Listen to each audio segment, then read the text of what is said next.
Years ago, when I left my family medicine practice and opened up a functional medicine clinic, I made the mistake of thinking that an annual exam in a functional holistic setting would basically be like a data extravaganza. Let's order another set of hormone labs or micronutrient testing or heavy metals. But over time, what I've learned is we don't measure wellness by lab markers.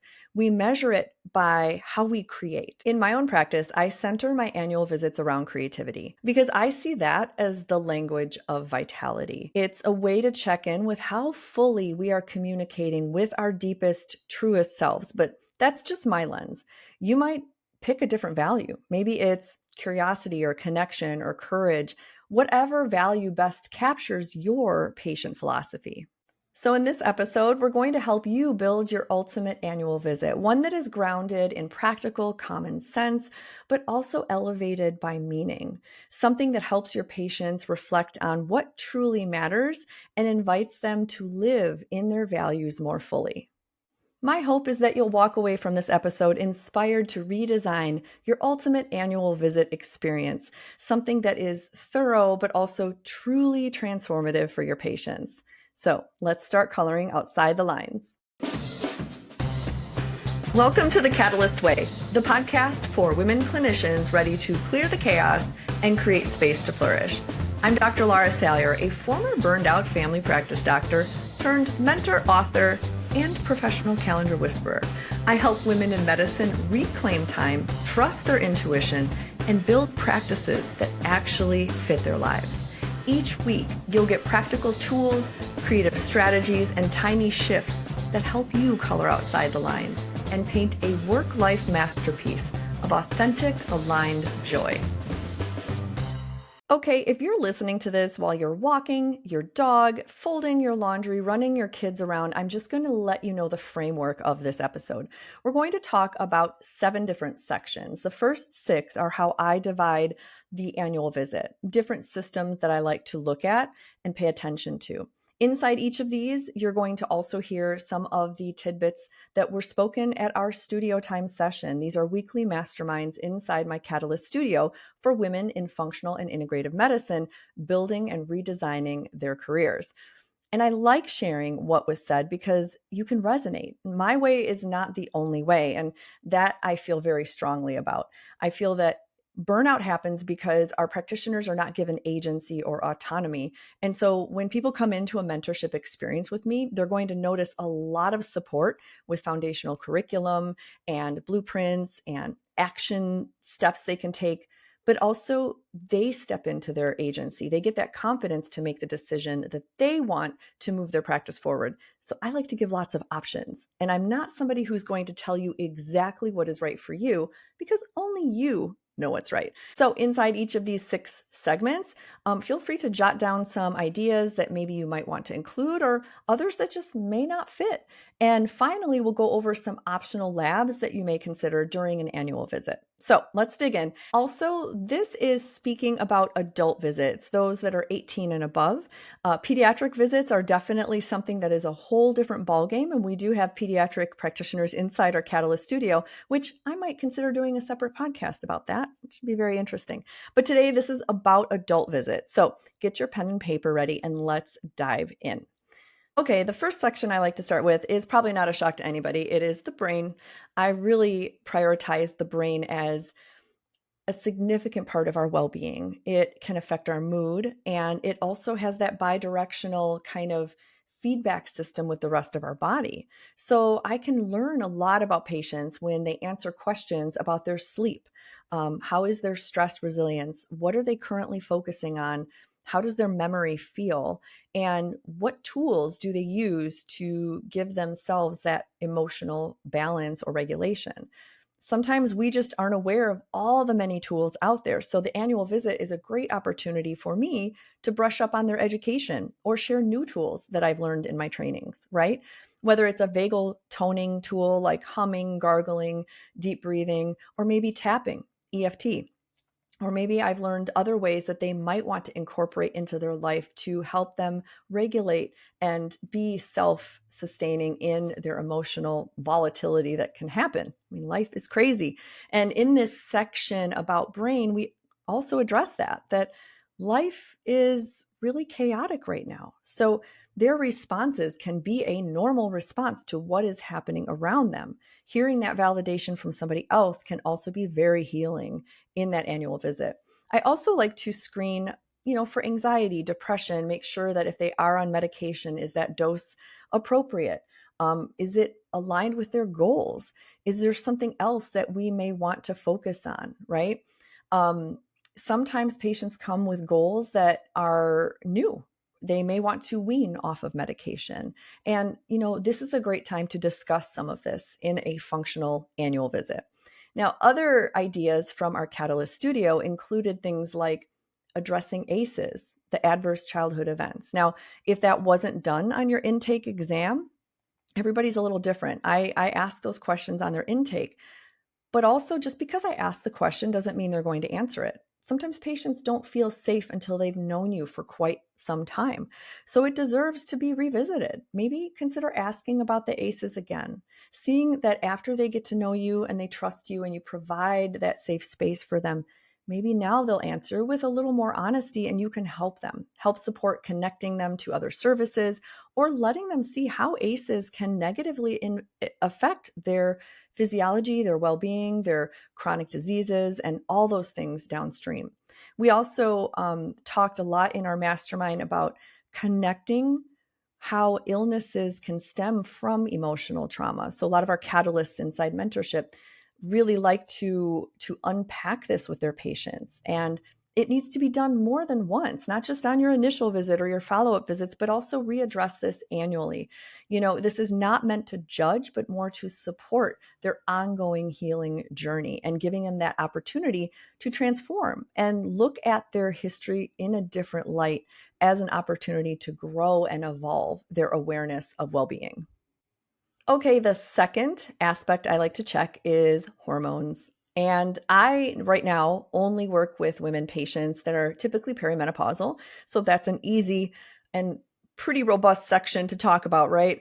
Going through symptoms of perimenopause, asking them if what they're on is helping. Do we need to start testing for perimenopause if they're a little younger? If they've already been through menopause, we reevaluate their hormone dosages.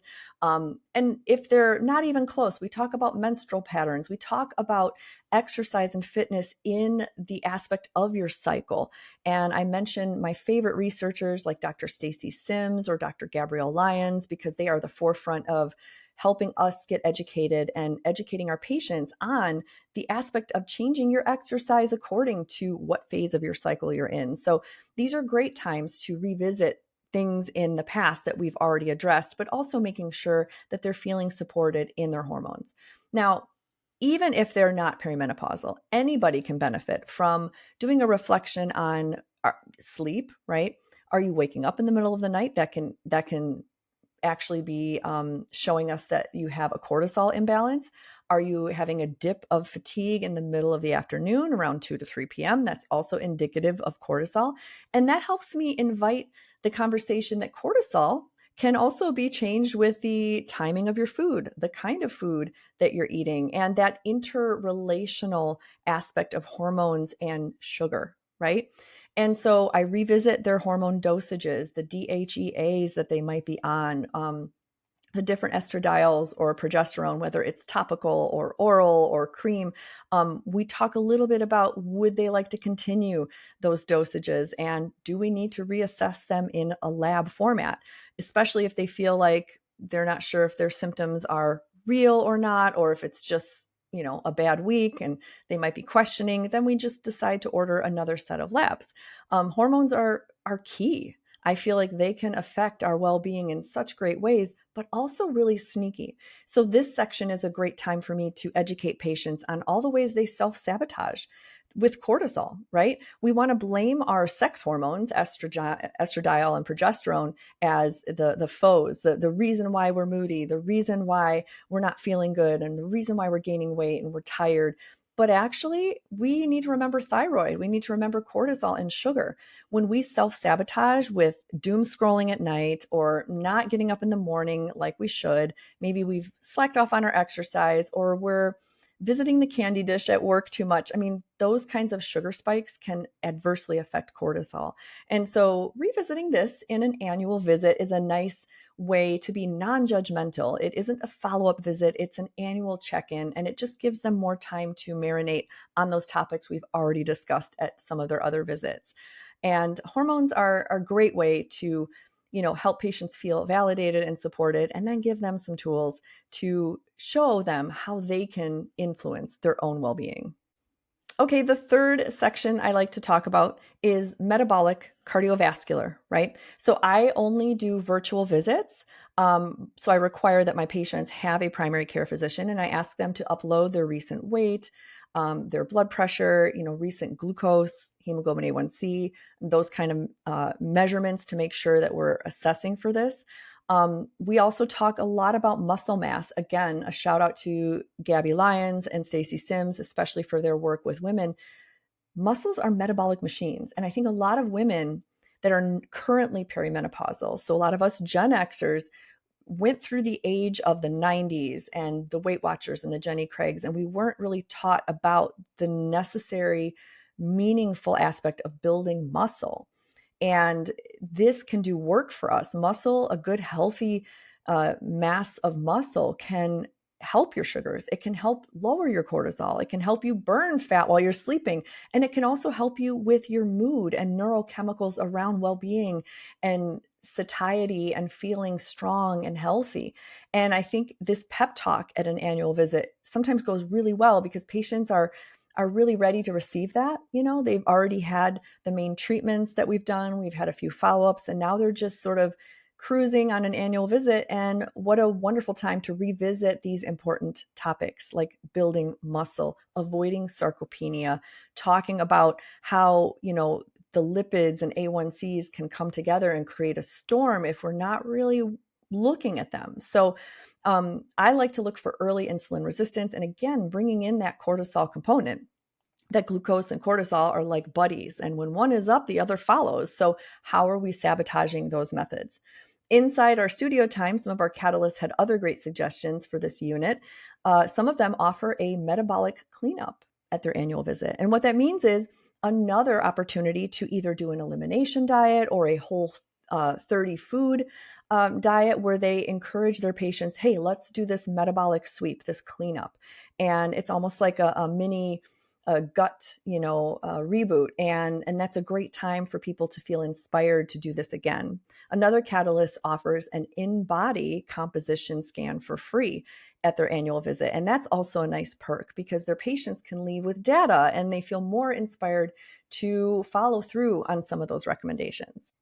The fourth pillar is detox and gut health. So these are things like checking in with consistency of bowel habits, whether they are having trouble with diarrhea, constipation, abdominal pain, bloating, cravings, those kinds of things that can signal maybe a resurgence of candida or other issues with gut dysbiosis. And we also talk about, toxin exposures. It's a great time to revisit some of those things that we've discussed in the past that may have gotten glossed over when we were concentrating on heavy hitter items like candida overgrowth or mold or mycotoxins. Now we can talk about looking through their household items, Teflon. I give them a list of toxin exposures. What are you putting in your garden or on your lawn? We talk about hydration and daily fiber.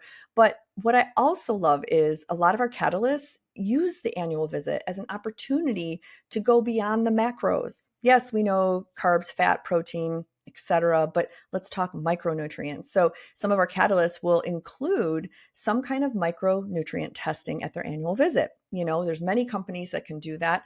And it's a nice way to use data that will inspire change. So sometimes data isn't there for us just to tweak the numbers. It's also there as a wellness tool. And sometimes we won't make change until we see the data, and it's just human nature. So that's a great opportunity for you to include that in your annual visit. Quick pause. If you're loving this podcast and secretly dreaming about building a functional or integrative practice that doesn't burn you out, you're my person. Catalyst Studio is the 12-month mentorship for women clinicians who want to build or scale a membership-style practice. We mix practical business strategy with creativity and flow so that you can build a thriving practice that actually fits your life. Come join us. It is the mentorship I wish I had had. You'll find all the information at drlaurasalyer.com/catalyst. The fifth pillar is all about bones, structure, joints, and this is really key, especially if you are servicing perimenopausal women. We need to have a DEXA scan early, and then we need to repeat this because bone strength goes down precipitously. And there are a lot of ways that we can help support this, even just mentioning it at your annual visit. Asking them, do they take walks? Are they wearing a weighted vest? How are they challenging their bones? Are they participating in the same exercises over and over, or are they switching it up? Maybe some high intensity, maybe some heavier lifting, ways to challenge their bones and the ligaments around them to grow in different ways. A lot of us don't eat the amount of protein that we need to build muscle and bone. And so we need to review this and calculate based on their body mass, how much protein should they be consuming to help build this biomechanical strength. This is also great to talk about what kind of movement is fulfilling, right? Are they moving their body for fun? Or is it just this white knuckle, I'm going to the gym and I hate it, right? We're too old for that. Life is too short. Yes, you want to build muscle. Yes, you want to feel cardiovascularly fit, but think about what you like to do when you were a child and look for ways that translate in an adult way. Did you like to play competitive sports? Then find something new. Try pickleball, tennis, golf, whatever. Get yourself involved in some kind of new activity that lights you up. And when it's more fulfilling and fun, you're more likely to sustain that activity and continue feeling nourished in body and soul. Some of our catalysts inside our mentorship had other great ideas for this section. They had a walk and talk, which is an opportunity for members to come and walk with the practitioner where they all talked and just enjoyed nature together. Another catalyst had a combination mom-daughter hike for bone density, a special event for members only. And this was a great way to bring community together, to introduce each other, and offer these perks as an annual member. All right, Ginger's telling me time's almost up. The final segment that I check in my annual visit is flow and fulfillment. And what I mean by that is it's an invitation to reflect on purpose, on creativity, on well-being, on self-expression. These are really key for me in how I imagine a greater sense of global well-being and healthcare. I like to ask patients, what are you doing that lights you up? Or what are you working on that's really fun? Or how do you find flow lately? Or have you felt flow? Are you feeling stuck? All these little ways that I just impromptu have these questions roll off of my mind are an opportunity for patients to reflect.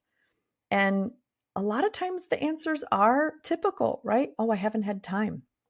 Or I don't even know what I would do for fun, or I'm not creative. And this is a wonderful time for me to suggest a challenge that they engage in one creative or social event in the next year. Try to make this a habit on the calendar. Obviously, more often than a year, I'd like one every week, if not daily, and they can be small acts of creativity. It could be just making your mark, putting your thumbprint on the pie crust in a different way as you're baking your Thanksgiving pies, or taking a walk differently and doing a color walk where you're looking only to find things that are yellow, right? These are just small little creative ways to make, free will more interesting. We're here to be on this earth living a human experience. Let's express some creativity. It could be something like connecting with a friend you haven't seen in a while and sending that text saying, I miss you, let's chat sometime, right? These are ways to find fulfillment and flow that can nurture your soul and make your other wellness goals so much easier to achieve. Inside the Catalyst studio, our Catalyst had other really unique suggestions. So one Catalyst offers an in-person yoga class and likes to use this as the jumpstart for finding more fulfillment and flow inside the body. Another Catalyst offers a purpose reflection moment, right? And really anchors this in the existential crisis that we're all feeling, but using this as an opportunity to say part of the revolution and resistance is finding your own inner joy and inner creativity. And these can be meaningful ways that your patients feel validated and comforted in their annual visit. Okay, and we've come upon the final section, which is Labwork, Data. And I'm just going to list some of the things that I like to test or at least make sure my patients have had done in an annual visit. And I would love to hear yours. So feel free to pop them below as you're listening. So in my annual visit, and I take care of women between the ages of, on average, like 30 to 65, I like to make sure we've assessed a comprehensive metabolic panel, a complete blood count, a lipid panel, an A1C, a complete thyroid panel that includes anti-TPO antibodies, especially if they have Hashimoto's, vitamin D levels, vitamin B12, homocysteine, estrogen, progesterone, testosterone panel, DHEA. I'm trying to think, DEXA scan. I like to use the annual visit as a time to target testing for each patient, depending on what they have been through. So, for example, if I have been working with a patient on a mycotoxin healing journey, we might offer the annual visit as a nice time to reflect. Would they like to measure their mold toxins again? Keeping in mind, these are all out-of-pocket costs. So this is a light recommendation, certainly not something I force patients to do.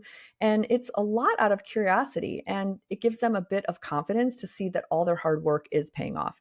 This might also be a good time to check for healing in their dysbiosis journey, right? Like doing another stool test or other markers that would help them see that their hard work, eating the low FODMAP or taking the supplements and practicing the vagal toning is actually paying off, that their stool is now showing evidence of beautiful diversity of the bacteria.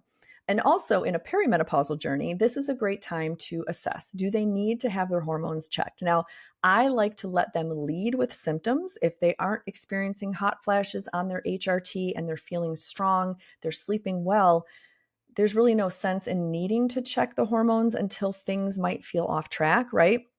If they're having signs of irritability, anger, that might mean they're too high on their estrogen, right? Or if they're having signs of fatigue and weight gain, we might be having to check some of the progesterone and estrogen levels. So we revisit this, and I like to have patients get their insurance to cover some of these testings because they can be covered. So I communicate with their physician, asking them to just add this on to their next lab testing, and we can reflect and match that with some of the specialty testing that we have, like Dutch testing, which is a urine test of the biomarkers of how they're metabolizing their estrogens, right? Specifically crucial for those women that might have a family history of breast cancer. Or we might match them with a salivary cortisol test to see, are they sabotaging their hormones with the stress and cortisol and a dysregulated HPA axis system. So I like to use these annual lab checks as a targeted specific recommendation, not mandatory, but really matched to whether their symptoms are improving or not. And using this as a great confidence booster that either their treatments are working well or that we can tweak and help them adjust and feel even better. All right, so that's it. This is the annual visit reimagined, something grounded in creativity for my practice, but I would love to hear your thoughts on an integrative and functional annual visit. What do you include? Have you had any inspiration or thoughts from this episode? I would love to hear it. Drop them below. Share this episode with a friend or a colleague that might also want to reimagine the annual visit for their patients. And let's get to the final catalyst question. This is something that you can think about on your next long walk and come up with ideas that can completely transform the way that you deliver your services. If you could center your annual visits around one core value that reflects your philosophy of healing, what would it be? And how would you shape that conversation? I'd love to hear it. Thanks again for listening and practicing that sixth vital sign of creativity as we redesign healthcare on our own terms. And thank you for coloring outside the lines with me. I'll see you next time. Thanks for listening to The Catalyst Way, where we clear the chaos and create space to flourish in medicine and life. If today's episode lit a spark in you, your next step is to go take the Catalyst Archetype quiz. It's fun, free, and freakishly accurate. Go to drlarasalyer.com/create. In less than 5 minutes, you'll uncover your burnout risk, your creative strengths, and work rhythms that energize you. Because it's not about finding a perfect plan, but rather flowing with the one that fits you. Go to drlarasalyer.com/create. And remember, teeny shifts create massive impact. So keep coloring outside those lines.